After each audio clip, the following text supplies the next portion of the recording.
Bonjour à tous et bienvenue dans ce nouvel épisode du podcast Le Pharmapreneur, le podcast dédié à l'entrepreneuriat en pharmacie.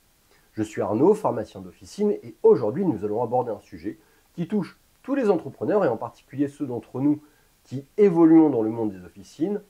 Inspiration ou imitation, comment trouver l'équilibre pour réussir.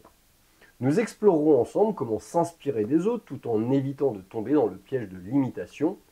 Et bien sûr, je partagerai mes astuces pour transposer ces réflexions dans la gestion quotidienne d'une pharmacie. Alors l'inspiration est un moteur fondamental pour tout entrepreneur.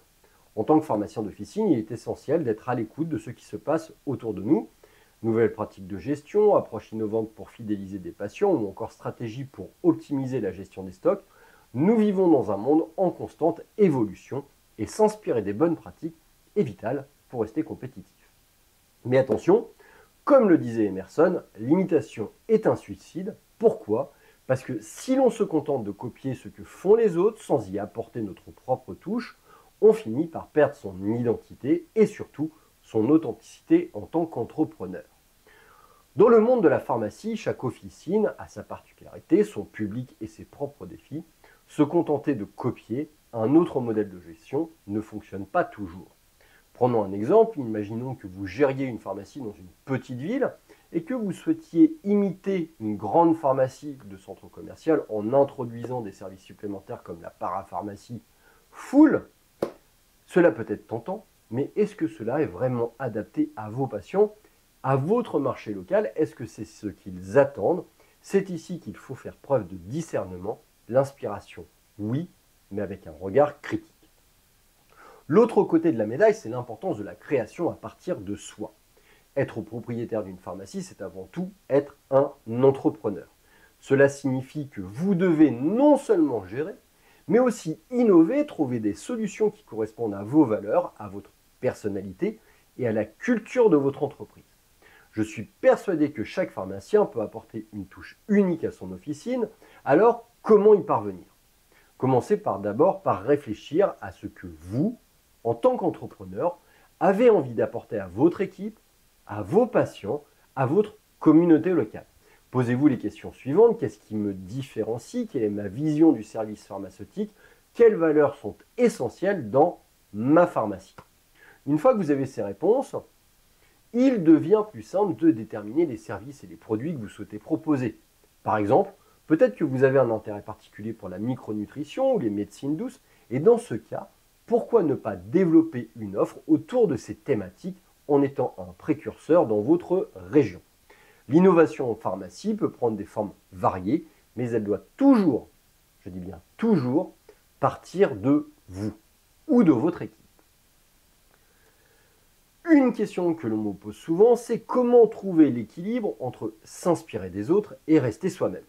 Alors c'est une question fondamentale pour tout entrepreneur et encore plus dans le domaine de la pharmacie où l'on cherche à se différencier tout en respectant les réglementations, qui sont les mêmes pour tout le monde, et les attentes des patients.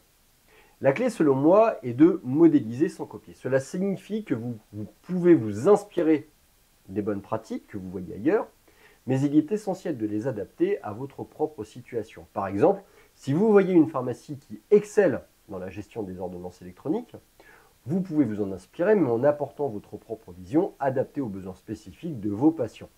Un autre point crucial, c'est d'être attentif à ce qui vous touche personnellement. Vous n'êtes pas obligé de suivre chaque tendance que vous voyez. Prenez le temps de vous poser la question, est-ce que cette idée correspond à ma vision d'officine? Est-ce que cela peut vraiment apporter de la valeur ajoutée à mes patients ou à mon équipe? En tant que pharmacien entrepreneur, vous devez sans cesse chercher à innover, mais en restant fidèle à vous-même, à vos valeurs. Ne laissez pas les modes ou les tendances dicter vos choix. À la place, laissez-vous inspirer et utilisez cette inspiration pour créer quelque chose qui vous ressemble et qui réponde à un besoin réel. Enfin, parlons de ce que j'appellerais le piège de l'imitation.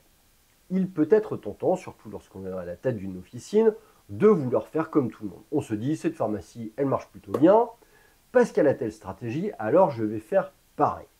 Mais comme je l'ai dit plus tôt, l'imitation est un risque.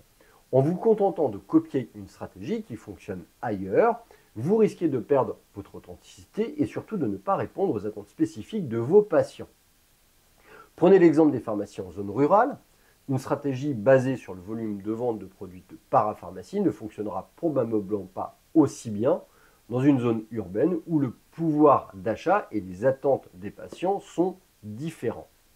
Il est essentiel de toujours garder en tête que chaque pharmacie est unique. Une pharmacie rurale va faire beaucoup de vétérinaires, développer beaucoup de services vétérinaires, ce qui risque de ne pas du tout fonctionner dans une pharmacie plutôt en milieu urbain. Une pharmacie seule dans un village avec beaucoup de personnes âgées va sûrement devoir développer un service de livraison plus, là où une pharmacie de centre urbain aura peut-être moins intérêt à développer ce type de service. Par contre, une pharmacie de centre urbain avec peu de places de parking peut mettre en place des systèmes de livraison pour des produits lourds, chose qu'une pharmacie plutôt rurale avec beaucoup de places de parking où les gens peuvent se garer juste devant la pharmacie n'aura peut-être pas besoin. Bref, votre patientèle est unique, votre manière de gérer est unique et c'est cette unicité qui fait votre force. Plutôt que de chercher à imiter ce qui fonctionne ailleurs, cherchez à innover à partir de votre propre réalité. C'est ainsi que vous allez créer une officine prospère et durable. Pour conclure, que vous soyez en phase de création ou que vous cherchiez à développer votre officine, l'inspiration est un outil puissant. Mais attention à ne pas tomber dans le piège de l'imitation. S'inspirer des autres, c'est bien, mais la véritable magie se trouve en vous. Trouvez cet équilibre entre inspiration et création et vous verrez que votre officine, tout comme votre rôle d'entrepreneur, prendra une nouvelle dimension. Merci à tous d'avoir écouté cet épisode du Pharmapreneur. J'espère que vous avez trouvé des idées pour nourrir votre propre réflexion entrepreneuriale. Si cet épisode vous a plu, n'oubliez pas de vous abonner à cette chaîne et partager cet épisode et à me laisser vos commentaires. Je vous dis à très bientôt pour un nouvel épisode.